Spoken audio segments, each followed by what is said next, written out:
Alléluia. Bonjour. Gloire à Dieu. On est heureux d'être là, ensemble. Et on bénit le Seigneur pour cela. Voilà, j'espère que votre semaine a été bonne. Mais dans tous les cas, avec le Seigneur, on tient bon. Amen. Amen, amen. Le Seigneur, il est avec nous dans tous les moments par lesquels on passe. Et il n'y a pas toujours des moments de joie. Hein. Ça fait partie de la vie. Il y a aussi des moments de tristesse, des moments de combat. Mais on sait qu'on peut compter sur Dieu.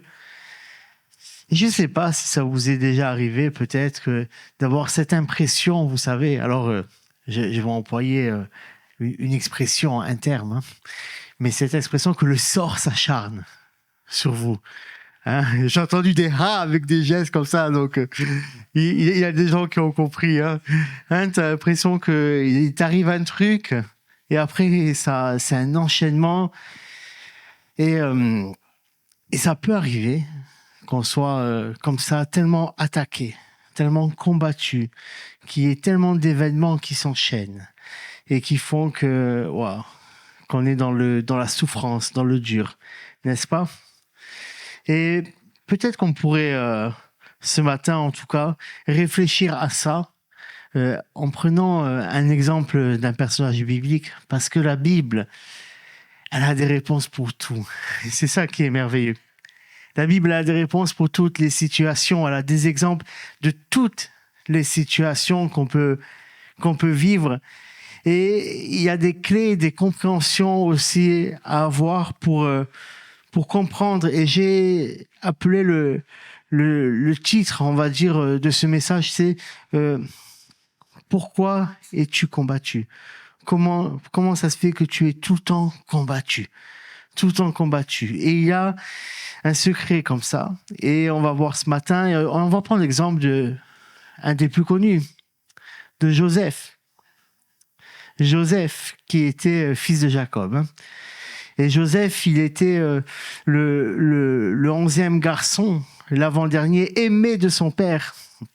Et je vais raconter l'histoire, on va pas lire les versets parce que ça serait beaucoup trop long, mais vous pourrez trouver dans vos Bibles, à partir de Genèse 37, toute cette histoire-là. Et Joseph, il est là et il est dit que Jacob aimait Joseph plus que ses frères. Parce qu'il a vu dans sa vieillesse et il lui avait offert un manteau multicouleur, un manteau de plusieurs couleurs. Il dit dans la parole de Dieu, et les frères étaient agacés. Au point même que le texte nous parle qu'il était impossible aux frères de Joseph de lui parler sans agressivité. Ça vous est déjà arrivé ça ? Des gens, ils peuvent pas vous parler sans être énervés avec vous. Ils peuvent pas vous parler sans être désagréables comme ça avec vous. Mais c'est parce qu'il y a quelque chose qui est sur votre vie. Et il y a quelque chose qui a été déposé sur votre vie comme il était un manteau déposé sur la vie de Joseph. Un manteau qui avait été offert par le Père. Et Joseph était le chouchou, n'est-ce pas, du papa. Et les frères étaient agacés cela. Très jaloux. Le texte dit jaloux. Et il a eu un malheur, Joseph. Il a commis une erreur. Ça a été, non pas d'avoir des rêves, parce que Dieu lui a donné des rêves. Et ce matin, je veux vous dire que Dieu, je sais qu'il a donné beaucoup de rêves à beaucoup ici. Vous voyez ce que je veux dire ? Ça peut être même une vision, ça peut être une parole prophétique, des promesses que vous avez reçues du Seigneur, des tas de choses que Dieu a déposées dans votre vie. Et prenez cela comme vrai, prenez cela comme quelque chose de bon que Dieu a pour vous. Mais l'erreur qu'a commis Joseph, ça a été de raconter son rêve à tout le monde. Ça a été de raconter ce que Dieu lui avait révélé à tous ses frères qui étaient là. Et ses frères n'avaient pas un bon cœur. Et quand on voit les rêves de Joseph, Pour vous rappeler, c'était des rêves où il y avait ses frères qui se prosternaient devant lui. Alors déjà que tu n'es pas très bien aimé, va pas commencer à dire ce que Dieu veut faire de toi à tout le monde. Et ça, c'est la première chose que je veux vous dire ce matin. C'est que Dieu, des fois, va déposer des choses dans ta vie, garde-le pour toi. Arrose ça dans la prière. Arrose ça dans l'intimité avec Dieu. C'est entre lui et toi. Tu n'as pas besoin de le crier sur tous les toits parce que tu vas commencer à devenir une cible. Tout comme Joseph a été cette cible-là. Et je voudrais vous dire que tout comme Joseph a été localisé par ses frères, dans le monde spirituel, tu peux être localisé aussi par l'adversaire, à cause du manteau que tu portes, à cause des promesses de Dieu qu'il y a sur ta vie. Et Dieu a des promesses pour ta vie et tu n'as pas à avoir peur de cela. Mais sache que tu seras combattu pour cela. Et il y a des gens, ils sont tellement combattus dans leur vie, dans leur santé. Les malheurs s'enchaînent. Pourquoi? Et c'est pas une question de péché, hein. Des fois, on peut dire, oui, mais lui, il a péché, elle, il a fait ci, il a fait ça n'a rien à voir. Mais c'est parce que l'adversaire a reconnu que Dieu avait un projet pour la vie particulière de cette personne. Et donc, il y a un acharnement. Rappelez-vous, Jésus a dit quoi à Pierre?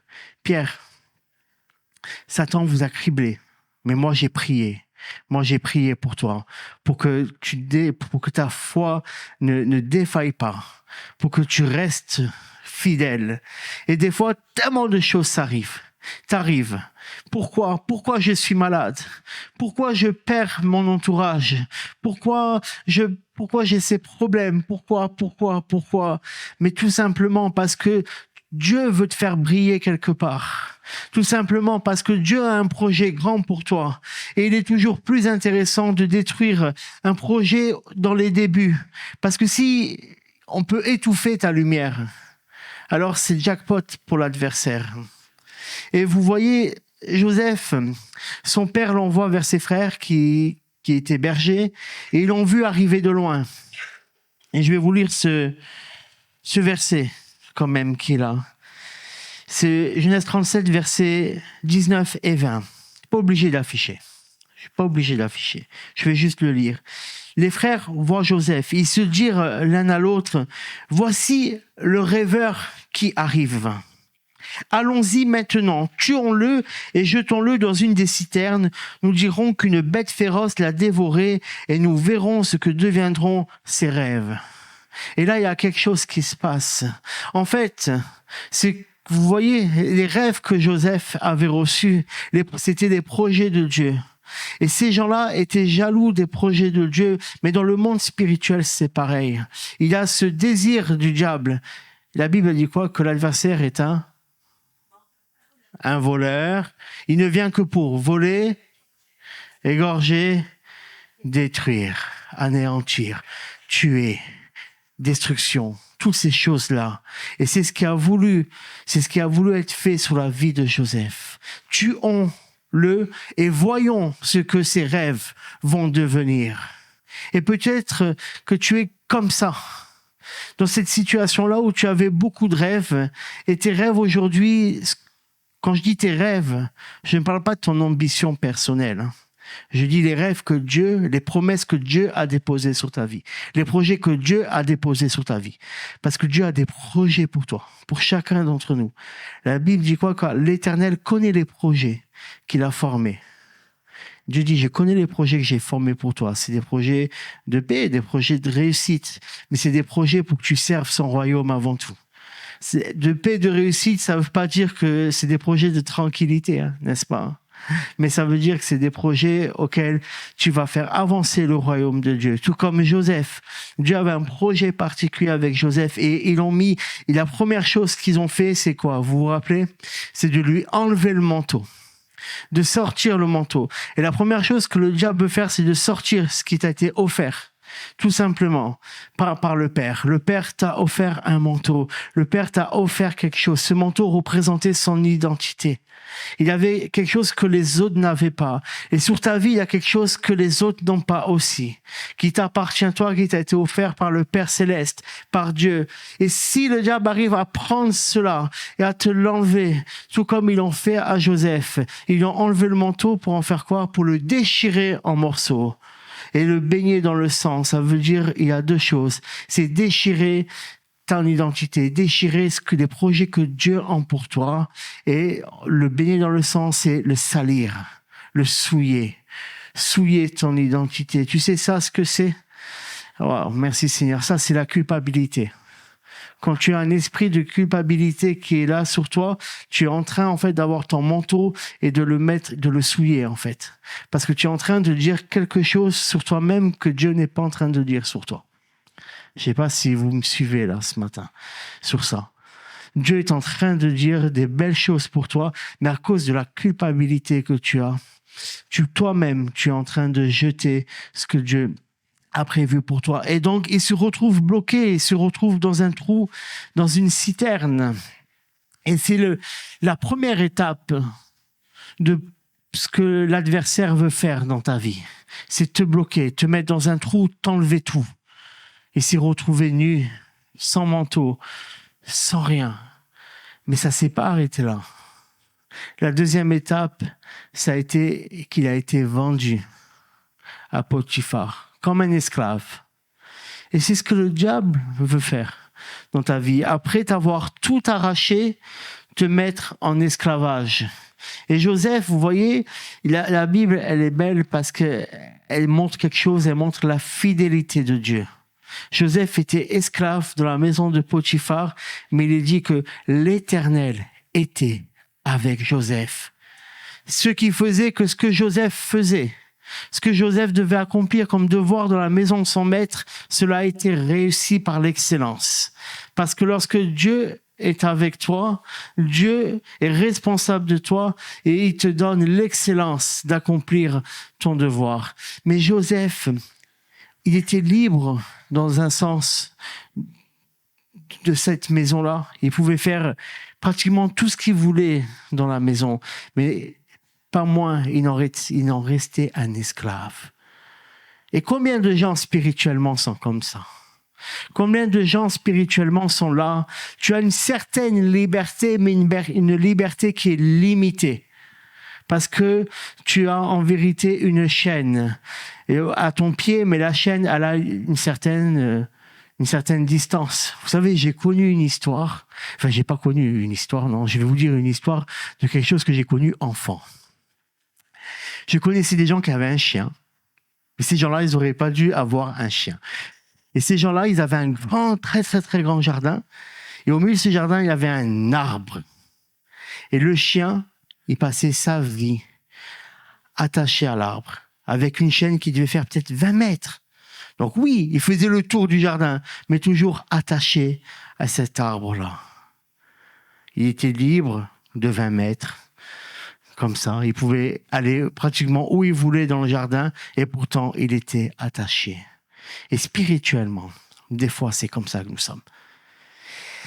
Il y a une certaine liberté, un certain moyen de faire les choses, mais il y a un seuil qui ne peut pas être franchi parce que le diable a réussi à t'enchaîner quelque part. Mais Jésus, lui, est venu briser les chaînes. Je veux te dire, ce matin, c'est un encouragement parce que ce que Joseph a perdu, tout ce que Joseph a perdu, tu verras que Christ, lui, est venu te le rendre, est venu te le donner. Mais ce matin, je veux te donner cela comme un encouragement pour toi qui est peut-être combattu, pour te dire que tu n'es pas combattu parce que c'est ta faute, tu n'es pas combattu parce que tu as péché, ou si tu as péché, repens-toi. Tu n'es pas combattu parce que tu ne vaux rien, tu n'es pas combattu parce que Dieu t'aime pas, mais tu es combattu parce que Dieu a un projet pour toi et cela s'est vu dans le ciel, cela s'est vu dans le monde spirituel. C'est pour cela. Et suite à ça, qu'est-il arrivé à Joseph, le pauvre? Il a été emprisonné. il est parti en prison. Et là, sa liberté encore a été restreinte. Le peu qu'il avait lui a été enlevé. Il a passé plusieurs temps en prison, mais il est dit encore que l'Éternel était avec Joseph et tout ce qu'il faisait, ça fonctionnait. Le chef de prison, il a dit, moi, je m'occupe de rien. Joseph, ça roule. Je te laisse gérer toute l'administration, toute l'organisation de la prison. Et les choses allaient bien. Il n'y avait pas d'émeute, il n'y avait pas de bagarre, tout allait bien dans le meilleur des mondes. Pourquoi Joseph a vécu tout cela? Parce que Dieu avait donné des rêves à Joseph. Dieu avait dit à Joseph, écoute, tes frères, ta famille, tout le monde va s'incliner devant toi. Et cela, pourquoi? Parce que Dieu savait à l'avance des choses qu'il allait avoir. Et Joseph était comme une étoile. Il était pour sa génération, pour sa famille, pour sa ville, une lumière, une rempart, quelque chose de Dieu. Vous savez, on a d'autres exemples dans la Bible et on comprend pourquoi les gens ont été attaqués, rappelez-vous de Job. Est-ce qu'on ne peut pas dire que le sort s'est acharné sur Job? Tous les malheurs du monde lui sont arrivés. Mais on a la compréhension spirituelle, on a la compréhension biblique du monde spirituel de ce qui s'est passé. Job était fidèle en tout. Et le diable est venu pour l'accuser. Le diable est venu pour l'attaquer. Le diable est venu. Mais pourquoi? Mais Dieu a laissé faire certaines choses, d'accord? Mais parce que Job était quelqu'un d'important dans sa génération. Job était quelqu'un d'important dans sa région. Job était quelqu'un qui avait de la valeur, qui avait du poids sur lequel Dieu pouvait s'appuyer. Il a été combattu pour ça. Vous voyez dans le texte pourquoi Job est combattu. Le diable se présente, Dieu lui dit, as-tu vu Job? As-tu vu mon serviteur? Personne n'est comme lui sur terre. Et des fois, tu es combattu. Mais sois courageux car le Seigneur est vainqueur. Le Seigneur est vainqueur. Il y a un passage dans la parole de Dieu, c'est dans les prophètes, je ne sais plus si c'est Jérémie, Ézéchiel, Zacharie, mais à un moment, il dit que le peuple a tellement été loin dans le péché, dans la désobéissance, que Dieu dit cela. Même s'il y avait Noé, Job ou Daniel, je ne pardonnerai pas. Mais à plusieurs reprises, Dieu cite ces trois personnages bibliques, parce que les trois étaient trois personnages qui ont marqué leur génération. Il dit au sujet de Noé qu'il était le seul juste dans sa génération. Job, on en a parlé, et Daniel, vous voyez, c'est un peu comme Joseph. Daniel, il a été emmené en captivité, en esclavage, et pourtant, il s'est pas souillé. Pourtant, il a été élevé, Daniel, comme étant le chef suprême des sages de Babylone. Même lorsque les Mèdes et les Perses sont arrivés, il faisait partie des trois les plus élevés du royaume. Il y avait le chef des Mèdes et des Perses et trois chefs, dont Daniel. Cet homme-là, Dieu avait un projet à travers lui. Et pourtant, ça ne l'a pas empêché d'être dans une fosse aux lions. Ça ne l'a pas empêché d'être attaqué, d'être diffamé, d'être combattu de toutes parts. Mais quand tu es combattu, dis-toi que c'est parce que Dieu a quelque chose pour toi qui a été vu. Et moi, ce matin, je veux t'encourager à ne pas avoir peur, à ne pas avoir dire si c'est comme ça, alors Seigneur, n'est rien pour moi, car c'est impossible. Dieu a déjà prévu quelque chose pour toi. Mais je tiens seulement à te rappeler qu'après ces temps d'épreuve, Joseph a fait ce qu'il fallait. Il n'a pas parlé mal de Dieu. Il a continué à faire confiance en l'Éternel. Et cela, il a vaincu les tentations, il a vaincu les pièges.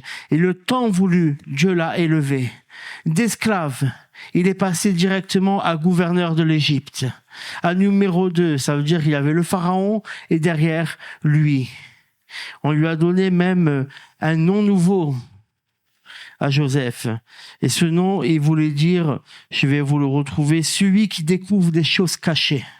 Parce que Dieu, dans ton temps de combat, dans ton temps où tu es peut-être combattu, où tout s'acharne contre toi, sois fidèle à Dieu, reste fidèle à Dieu, continue à chercher sa face, continue à chercher sa présence, et Dieu va commencer à te révéler des choses cachées. Et c'est pour ça que Joseph était une cible, parce qu'il avait une relation directe avec Dieu, parce qu'il avait la direction de Dieu pour sa génération, la direction de Dieu pour sa famille, la direction de Dieu pour tout son peuple. Et Dieu a mis une direction pour toi. Peut-être que tu as la direction de Dieu pour ton travail. Peut-être que c'est toi qui as la direction de Dieu pour ta famille. Et te voici que tu es combattu. Te voici que tu te dis, mais pourquoi tous ces malheurs m'arrivent? Je suis chrétien et je ne devrais pas vivre ça. Je suis chrétien et pourquoi m'arrive-t-il cela? Je crois en Jésus, je marche avec lui, je suis fidèle et pourtant il m'arrive ceci, cela. Je me sens mal, mais tout simplement, aie confiance en Dieu. Aie confiance en Dieu ce matin, que ce qui t'arrive, ce n'est pas Dieu qui t'a abandonné, loin de là. Ce qui t'arrive va faire que le moment opportun, tu vas être relevé. Le moment opportun, tu vas être restauré. Sache que les promesses que tu as reçues de Dieu, elles sont véritables, elles sont vraies et elles s'accompliront. Toi, n'abandonne pas. Ça, c'est ta part. N'abandonne pas. Continue à avoir confiance dans le Seigneur. Continue à espérer en Dieu. Dis-toi ce que Dieu a promis. Il le fera sur ma vie. Alléluia. Je ne sais pas. Moi, je connais beaucoup d'entre vous quand même. Et je sais, j'ai déjà entendu des paroles sur la vie de beaucoup. Et je vois certains qui sont déjà rentrés et je me réjouis. Et j'en vois d'autres qui ne sont pas encore rentrés. Et je sais que la parole qu'ils ont reçue est une parole de Dieu. Et je veux te le dire ce matin, si peut-être tu es en train de douter, est-ce que c'était vraiment Dieu qui m'avait dit cela? Moi, je te le dis, le Seigneur t'avait donné cela. Le Seigneur t'avait donné cette parole. Le Seigneur te fera rentrer dans ta terre promise. Le Seigneur te donnera ce qu'il t'avait promis. Mais toi, reste fidèle. Oui, tu es combattu, mais sache aussi que les anges combattent pour toi. Il est dit que l'ange de l'Éternel campe autour de ceux qui le craignent. Oh, tu sais, la citerne, c'était qu'une période pour Joseph. L'esclavage chez Potiphar, c'était qu'une période. La prison, c'était qu'une période. Mais tout le reste de sa vie après, il a été gouverneur. Tout le reste de sa vie après, il a été élevé. Tout le reste de sa vie, il a été le numéro 2. Daniel, la captivité n'était qu'une période. Mais tout le reste de sa vie, il a été un gouverneur de la Babylone. Job, ce n'était qu'une période, les problèmes. Et le reste de sa vie, ça a été l'abondance. Noé, les moqueries n'étaient qu'une période. Les gens qui se moquaient de Noé, le temps dans l'arche n'était qu'une période.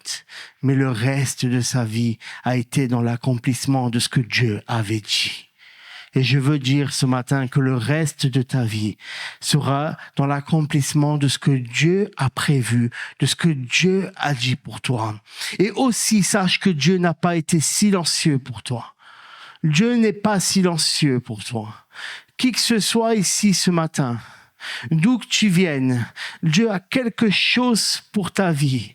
Dieu a un habit pour ta vie. Tout comme Joseph avait reçu ce manteau multicouleur, Dieu a un habit spécial pour toi. Lorsque tu lis la Bible, tu vois quoi? Que Dieu a un habit des noces pour toi. Pour que tu participes aux noces de l'agneau. Lorsque tu vois dans la vision du grand prêtre, dans Zacharie, qui est attaqué par le diable, qui l'accuse, qu'il a un habit taché, qu'est-ce qui se passe? Dieu lui lave, lui donne un habit nouveau, resplendissant. Dieu a quelque chose pour toi ce matin. Et peu importe, je veux dire aussi, ton âge. Peut-être que tu te dis, je suis trop jeune. Peut-être que tu te dis, j'ai loupé mon temps. Oh, j'aurais dû faire ça quand j'avais la vingtaine. J'aurais dû faire ça quand j'avais la trentaine. Oh, et là maintenant, tu te trouves âgé, tu te dis, je peux pas. Mais si Dieu t'a promis et que toi, tu crois en la parole de Dieu, tu rentreras dans ta promesse. Dieu avait promis quelque chose à Caleb. Rappelez-vous Caleb, et il était vieux. Il avait, il me semble, 85 ans à ce moment-là. Et il dit, ou même plus, je me rappelle plus, mais il dit, moi je suis aussi jeune que quand j'avais 40 ans. Et je vais prendre ce que Dieu m'a promis. Et il est allé et il a vaincu des géants. Et il a pris le territoire que Dieu lui avait dit. Si Dieu a dit quelque chose sur ta vie, alors crois-le. Rentre dedans. Peut-être que jusqu'à maintenant, tu as été combattu. Mais nous, ce matin aussi, on va prendre un temps de prière pour que si tu es dans une citerne spirituelle, tu sois sorti de la citerne. Si tu es limité comme un esclave, tu ne peux pas faire totalement ce que Dieu a prévu pour toi. Les chaînes vont se briser. Si tu es comme dans une prison, c'est-à-dire que tu n'as plus de solution. Tu es là et tout, tu sais, la prison, c'est quelque chose qui tue ton esprit, hein. La prison, c'est quelque chose qui tue ton esprit, qui tue tes rêves. Hein. Parce que quand tu es dans la citerne, tu peux voir le bout, la lumière. Quand tu es dans la maison, tu peux quand même sortir. Mais quand tu es dans la prison, tu n'as rien. Tu n'as plus rien. Être dans une prison, c'est être peut-être dans une dépression. Si tu es dans une prison, sache que les portes de la prison vont s'ouvrir. Tout comme les portes de la prison de Pierre se sont ouvertes. Dieu va venir lui-même pour te faire rentrer dans les rêves, dans les promesses qu'il t'a faites. Je veux te rappeler que Joseph a eu ce que aucun des autres enfants d'Israël, de Jacob, n'a eu. Il a eu ce qu'on appelle le droit d'aînesse. Lui qui n'était pas le premier, le droit d'aînesse, pour te dire ça, à l'époque, c'était avoir le double de la part des autres. Et Joseph, il n'y a pas de tribu en Israël du nom de Joseph. Mais il y a 2 tribus en Israël. Une qui s'appelle Ephraïm et une qui s'appelle Manassé, qui sont les 2 enfants de Joseph. Il a eu la double part, plus que ses frères. Il a reçu le droit d'aînesse. Et je veux dire que tout ce qui t'a été pris peut-être pendant des années, tu reçoives maintenant le double. Tout ce qui t'a été volé te soit restitué ce matin, mais au double. Et pendant que juste tu peux commencer à prier, à baisser ta tête, baisser les yeux et commencer à demander à Dieu de te rappeler les rêves qu'il a pour toi. Et si tu as oublié, commence de nouveau à te rappeler. Si tu ne sais pas, demande à Dieu, il te dira. Et commence à croire ce que Dieu va te montrer, ce que Dieu veut faire avec toi. Parce que Dieu dit, je n'en ai pas fini avec toi. Je n'ai pas arrêté avec toi. Je n'ai pas décidé de m'arrêter avec toi. Peut-être que toi, tu as décidé, mais ce n'est pas la volonté de Dieu. Dieu te tend toujours la main. Dieu te dit, oui, ce que je t'ai dit il y a de cela 17 ans est encore d'actualité aujourd'hui. Ce que je t'ai dit en rêve est encore vrai aujourd'hui. Tu ne le vois peut-être pas. Peut-être que à l'époque où tu as reçu cette parole, tu te sentais proche d'y arriver et là tu te sens encore plus éloigné. Mais moi, je dis que la parole est toujours vraie, que la parole est toujours d'actualité. Ce que Dieu veut, c'est t'emmener plus loin. Ce que Dieu veut, c'est que tu sois un signe pour ta famille, un signe pour ta génération. Je ne sais pas ce que Dieu t'a promis. Oh, peut-être que Dieu t'a promis de t'emmener dans les nations pour peut-être chanter, prêcher. Peut-être que tu avais reçu un rêve d'être missionnaire ou un rêve de je ne sais rien, moi. Mais ce que Dieu t'avait donné, reprends-le aujourd'hui. Tu as été combattu, pas parce que tu ne vaux rien. Tu as été combattu, pas parce que tu n'as pas de valeur, mais tu as été combattu parce qu'il a été vu dans le monde spirituel que Dieu avait des rêves pour toi, que Dieu avait des projets projet pour toi. Tu as été combattu parce que tu es destiné à briller. Tu as été combattu parce que tu es destiné à ramener des âmes. Tu es destiné à toucher la nation. Tu es destiné à porter du fruit. Voilà pourquoi tu es combattu. Pour cela et rien d'autre. Alors maintenant, sache que ce que Dieu a promis va s'accomplir dans ta vie. Au nom de Jésus, au nom de Jésus, ce que Dieu t'a promis, que cela s'accomplisse dans ta vie. Alléluia.